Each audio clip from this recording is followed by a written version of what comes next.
right? Yeah, that's one of the things I want to talk to you about that too, actually, specific on that issue. And you're right. You push the needle over here. And so maybe, you push it to whatever that extreme is, on the gauge, and maybe you don't get it all the way there. Maybe, you push for 100, maybe you get that 75. But now I'm asking the question, okay, so where is the line? Okay, so no one's going to argue that the illegal migrants should go. Nobody's arguing about that.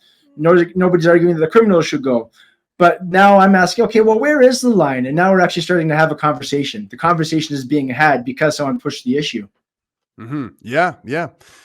I feel like the most Canadians, like right-wing Canadians, especially in politics, like they have such, I don't know, blinders on. Like they don't really see, they don't understand what's possible, what could be possible.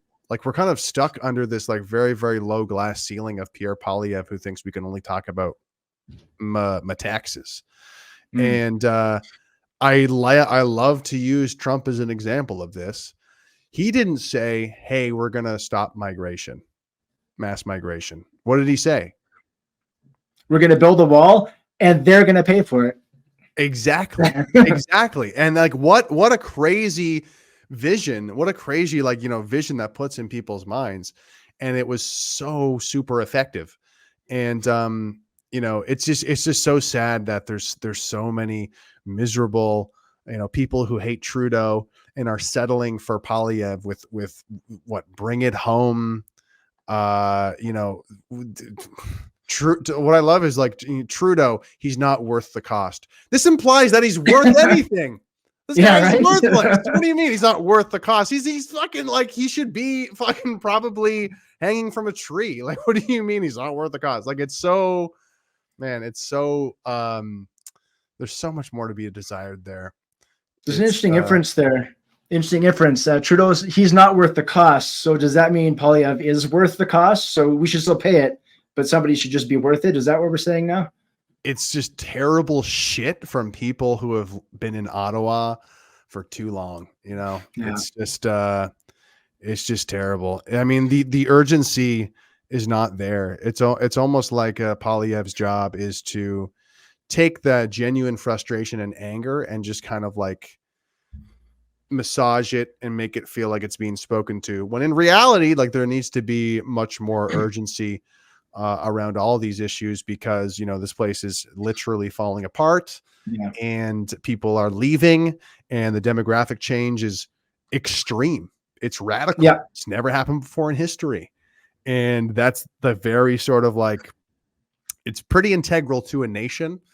We don't have to get into that whole topic, but it's yeah. I mean, if there's mostly Indians in Canada, is it Canada anymore? Mm-hmm. Not really.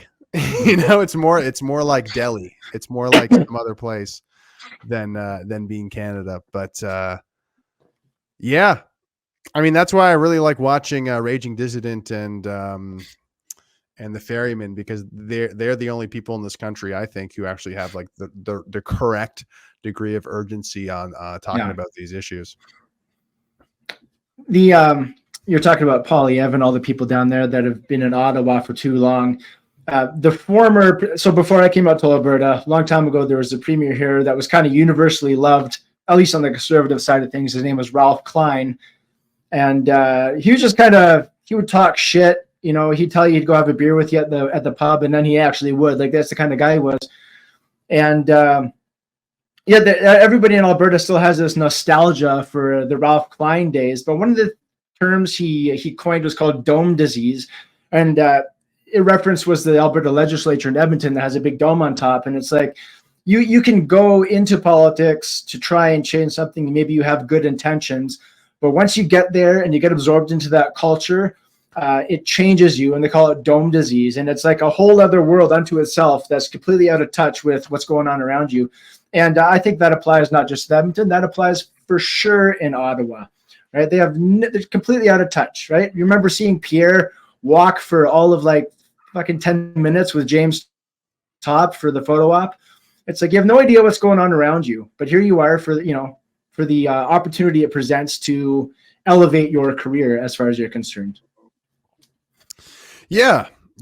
And, if more people should realize that, you know, Poilievre's job and the media's job is to convince us that they're doing enough. Like that's like their whole job, is to convince us that they're actually doing enough. And that's it. Because beyond that, it's just business as usual, as selling out our country bit by bit. Yeah.